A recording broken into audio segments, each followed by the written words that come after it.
قصیدہ برائے امام تقی ہے، ہر ایک شعر میرا بنام تقی ہے، قصیدہ برائے امام تقی ہے، ہر ایک شعر میرا بنام تقی ہے، قصیدہ برائے کہاں یہ زبان کہاں مدح مولا، کہاں یہ زبان کہاں مدح مولا، یہ سب کچھ عطائے امام تقی ہے، قصیدہ برائے بجز پنجتن جز خدا کون سمجھے، بجز پنجتن جز خدا کون سمجھے، ہے کیا منزلت کیا مقام تقی ہے، قصیدہ برائے امام تقی ہے، ہر ایک شعر میرا بنام تقی ہے، قصیدہ برائے ارے ادب سے چلے آؤ اے اہل ایمان، ادب سے چلے آؤ اے اہل ایمان، یہ جشن ظہور امام تقی ہے، قصیدہ برائے شعر پہ خاص توجہ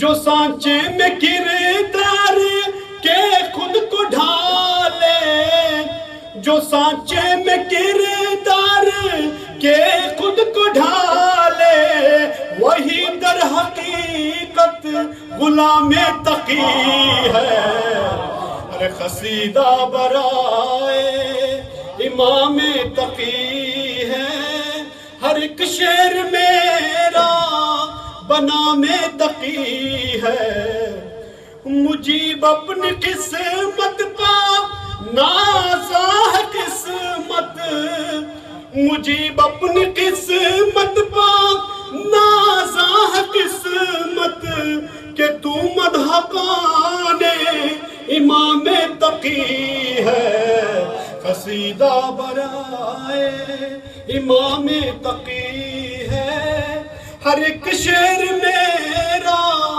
بنام تقی ہے، قصیدہ برائے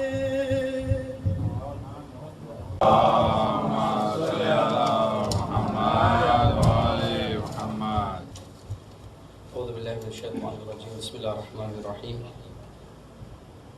الحمدللہ رب العالمین وبہ نستعین، ثم الصلاۃ والسلام علی اشرف الانبیاء والمرسلین والائمۃ المظلومین المعصومین، اما بعد، قال امام باقر علیہ السلام: من صدق لسانہ زکا عملہ، ومن حسنت نیتہ زید فی رزقہ، ومن حسن برہ بأہلہ زید فی عمرہ، صلی اللہ علیہ محمد وآل محمد، اللہم صلی علی محمد وآل محمد۔ ہر بار یہاں پہ شاعر حضرات اور ذاکرین حضرات جشن کے موقع پر اپنی بہترین شاعری سے اظہار عقیدت پیش کرتے آئے ہیں، کیونکہ پھر دوبارہ پیر کی شام، منڈے کی شام شب ولادت امام علی علیہ السلام ہے، اللہم صلی علی محمد، اور اسی مقام پر ٹھیک 7 بجے جشن کا بھی اہتمام کیا گیا ہے۔ تمام حضرات سے شرکت کی درخواست ہے۔ آج ہم نے آئٹا نے ڈیسائیڈ کیا کہ کچھ الگ ڈھنگ سے اس جشن کو منایا جائے،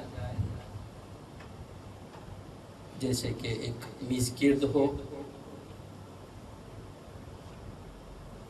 یعنی کچھ روشنی جو ہمارے ائمہ اس ماہ مبارک میں ولادت پائے ہیں، ظہور ہوئے ہیں، ان کے سلسلے میں خصوصاً جو پہلی رجب یہ مہینہ ہی سٹارٹ ہوا ہے امام محمد باقر علیہ السلام کی ولادت سے،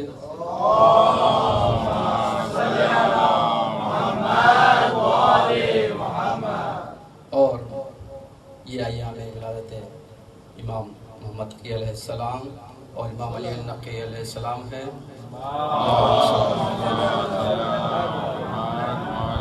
اور ایک روایت سے جناب حضرت علی اصغر کی بھی ولادت ہے، اور ایک روایت سے کل حضرت عباس علیہ السلام کی بھی ولادت تھی، ایک روایت کی مناسبت سے۔ میں دعوت دیتا ہوں حجت الاسلام مولانا عظمت علی صاحب قبلہ سے کہ وہ ممبر پر تشریف لائیں، اور جناب حبیب باقری صاحب قبلہ و کعبہ سے کہ وہ ممبر تشریف لائیں، کچھ انشاءاللہ ان ائمہ کے بارے میں ہم روشنی ڈالیں گے۔ صلوات پڑھیں محمد و آل محمد۔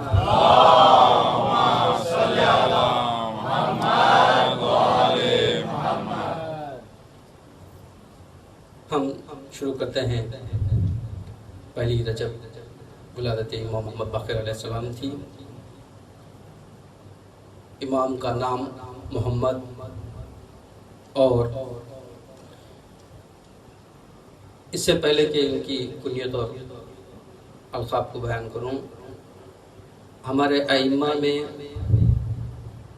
4 نام محمد کے ہیں، 4 علی کے ہیں، 2 حسن کے اور 1 جعفر و موسیٰ، اور امام محمد باقر وسط ہیں۔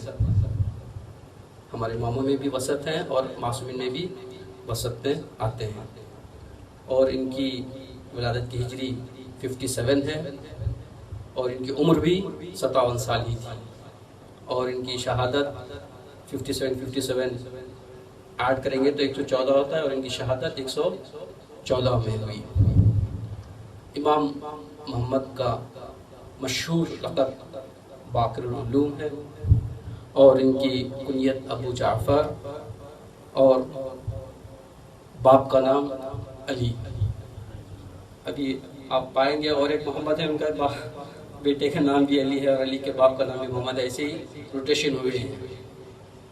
اور ان کا ایسا ماں کا نام بھی ہمارے جدہ کے نام سے ہم نام ہے، بی بی فاطمہ کے نام سے ہم نام ہے، فاطمہ نام ہے، اور ان کی مدت امامت 19 سال، ان کی عمر 57 سال، اور ان کی مدت امامت 19 سال رہی ہے۔ کیوں نہ ہم اسی سے شروع کریں۔ کربلا کے بعد امام صلی اللہ علیہ وسلم نے دعاؤں کا سہارا لیا، اور اتنا بہترین موقع ملا تبلیغ اسلام، تبلیغ تشیع شیعہ علی کا یہ کام کرنے کے لیے، مکتب اہل بیت کو بڑھانے کے لیے، جو امام محمد باقر علیہ السلام نے اس کو بہترین انداز میں پیش کیا، اسی لیے ان کا نام بھی باقر العلوم کہا گیا، ان کا لقب بھی ملا گیا۔ اور تشیع کو پھیلانے میں انہی کے زمانے میں بہت ہی مشہور ہوا، اور انہوں نے مذہبی فرہنگی بہت سے کام ایسے ایجاد کیے۔ انشاءاللہ مولانا سے ہم درخواست کریں کہ اس کے بارے میں کم وقت میں روشنی ڈالیں۔ میں جناب حجت الاسلام مولانا عظمت صاحب سے درخواست کرتا ہوں کہ کیا کچھ ایسی دلیلیں ہیں کہ ہمارے 12 ہی امام ہوں، اور جو تشیع کو پھیلائے امام کے زمانے میں جتنا پھیلا ہے اس سے پہلے نہیں پھیلا تھا، وہ کیا کیا موقع فراہم ہوئے تھے، اور کیا کیا دلیلیں ہیں کہ یہی ہمارے امام ہیں۔ اس پہ تھوڑا سا روشنی ڈالیں گے تو ہم ممنون ہو جائیں گے۔ صلوات پڑھیں محمد و آل محمد۔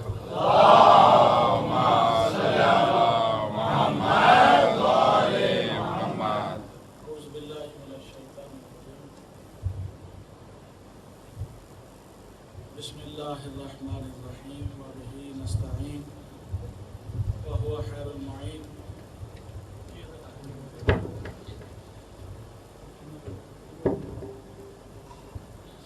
الصلاۃ والسلام علی سیدنا و مولانا ابی القاسم محمد اللہم صلی علی محمد وآل بیتہ طیبین طاہرین المعصومین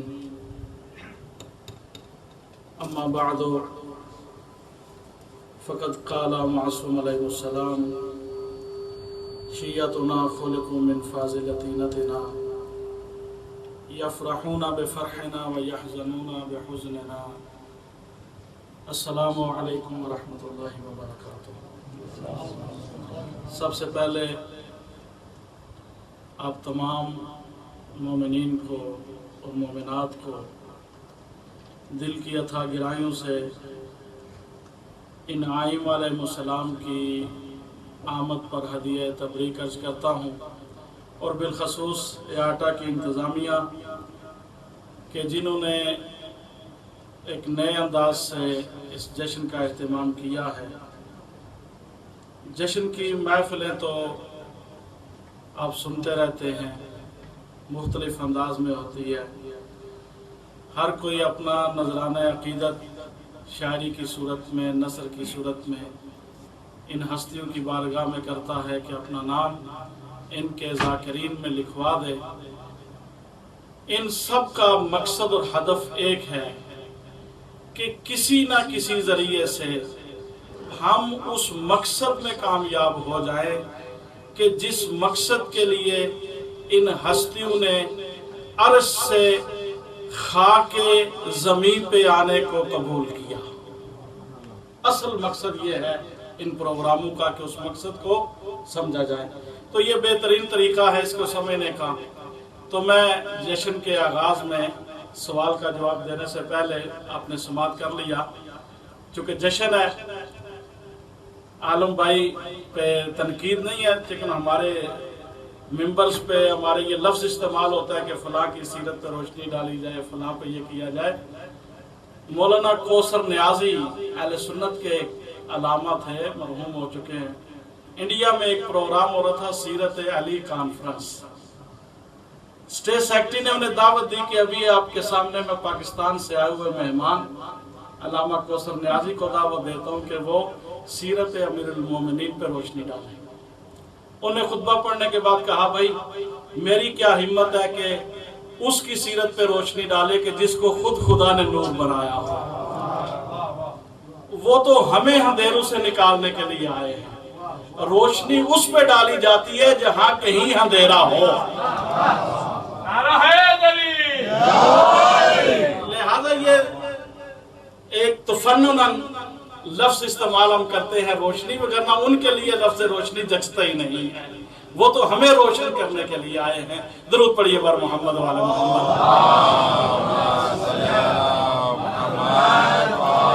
تو میں اسی سے جوڑ رہا ہوں جو نے کہا کہ وہ کون سی دلیل ہے ہمارے پاس کہ جس سے یہ ثابت ہو جائے کہ جن آئمہ کو 12 آئمہ کو ہم مانتے ہیں شیعہ اثنا عشری، وہی 12 آئمہ ہیں جو پیغمبر نے بیان کیے ہیں.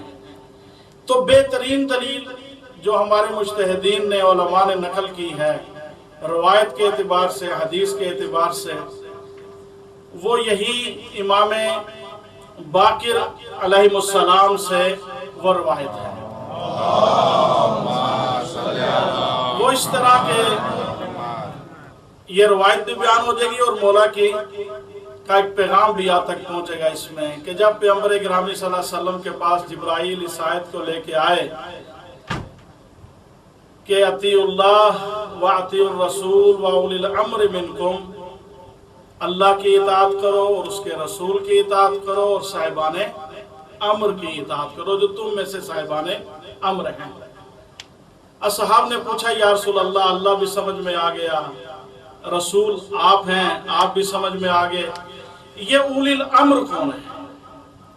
تو پیغمبر ارشاد فرماتے ہیں جس کو جابر نے نقل کیا، وہ فرماتے ہیں کہ پیغمبر فرماتے ہیں کہ اے جابر یاد رکھو میرے بعد وہ جو اولی الامر ہے، جو میرا جانشین ہوگا، میرا ولی ہوگا، وہ پہلا علی ابن ابی طالب ہے، اور اس کے بعد ان کے بیٹے حسن ابن علی ہیں، اس کے بعد ان کے بیٹے حسین ابن علی، ان کے بعد ان کے بیٹے علی ابن الحسین، اور ان کے بعد ان کے بیٹے محمد ابن علی. جب بات یہاں تک پہنچی کہا جابر تو اس وقت تک زندہ رہے گا جب تک میرا یہ 5واں فرزند اور میرا 5واں ولی و جانشین نہیں آ سکتا، تو اس وقت تک زندہ رہے گا۔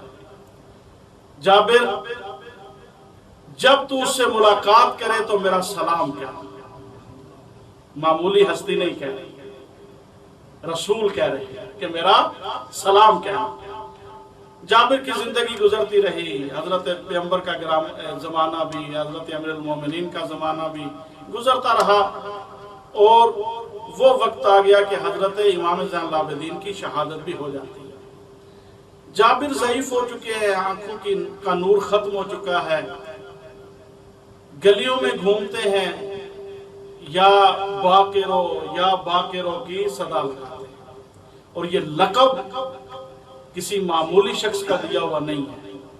باقر العلوم یہ کسی عام شخص کا نہیں دیا ہوا، یہ رسول معظم نے لقب دیا ہے۔ ابھی پیدا بھی نہیں ہوئے، ابھی امام باقر کے والد بھی پیدا نہیں ہوئے، اس وقت پیغمبر فرما رہے ہیں کہ اس کا نام میرے نام پہ ہوگا اور اس کا لقب باقر العلوم ہوگا۔ یعنی یوں سمجھئے کہ رسول تو وہ ہے کہ جو وحی کے بغیر کلام ہی نہیں کرتا، بولتا نہیں ہے۔ یہودیوں نے آ کے پوچھا کہ اپنے رب کا تعارف کروائے تو پیغمبر 3 دن خاموش رہے، اور پھر سورہ توحید آئی تو جواب دیا۔ یعنی اتنے احتیاط کرنے والا رسول اگر محمد کو باقر العلوم کہہ رہا ہے تو سمجھیے خود نہیں وہ کہلوا رہا ہے۔ تو جس کو خدا باقر العلوم کہے، یعنی علم کو پھاڑنے والا، علم کو کھولنے والا، تو گلیوں میں گھومتے تھے، لوگوں نے کہا بوڑھا ہو گیا ہے، بہت عمر ہے جابر کی، ضعیف ہے، آنکھیں نہیں ہیں، کمزور ہے، یہ دیوانہ ہو گیا ہے، پاگل ہو گیا ہے۔ یا باقر باقر، کون ہے باقر؟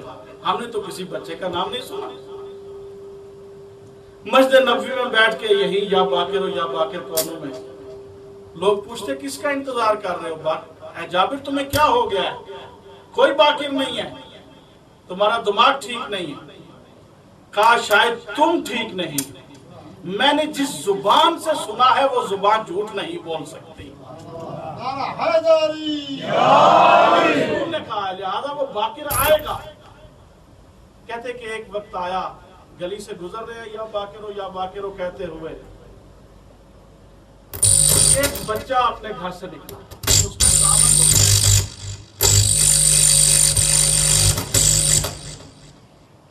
درود پڑھ لیجئے بر محمد۔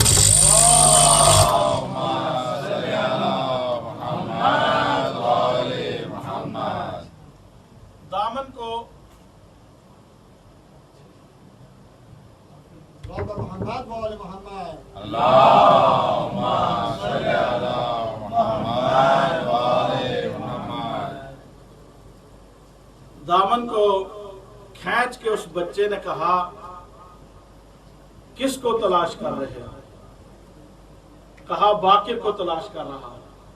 کہا وہ میں ہی ہوں۔ کہا اچھا پھر چند قدم آگے چلو۔ کہا پھر چند قدم پیچھے ہٹو۔ پیچھے ہٹے، پیشانی کو چوم کے کہا کہ میرے رسول نے سچ کہا، تیری چال بالکل ویسی ہے جیسے میں نے رسول کو دیکھا۔ جب یہ جملہ کہا تو امام نے کہا جابر جلدی سے وہ امانت مجھے کیوں نہیں پہنچاتے جو میرے جد نے تجھے دی ہے؟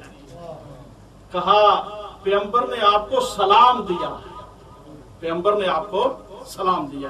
تو اس روایت میں پیغمبر نے پورے 12 ائمہ کا ذکر کیا ہے، اصول کافی میں بھی ہے، اور اہل سنت کے بعض منابع نے بھی اس کو کیا کیا ہے، ذکر کیا ہے، کہ جس سے ثابت ہوتا ہے کہ اولی الامر سے مراد یہی 12 ائمہ ہے جن کو ہم مانتے ہیں۔ اس روایت کے آخر میں جو پیغام امام باقر نے دیا جابر کے ذریعے ہم تک، اور اس جشن کا پیغام بھی ہے اس روایت کے ضمن میں، کہا جابر تو نے پیغمبر کا زمانہ بھی دیکھا، تو نے میرے جد امیر المومنین کا زمانہ بھی دیکھا، تو نے امام حسن کا زمانہ دیکھا، میرے جد امام حسین کا زمانہ دیکھا، میرے بابا امام زین العابدین کا زمانہ دیکھا، ان کی محفلوں میں تو بیٹھا رہا،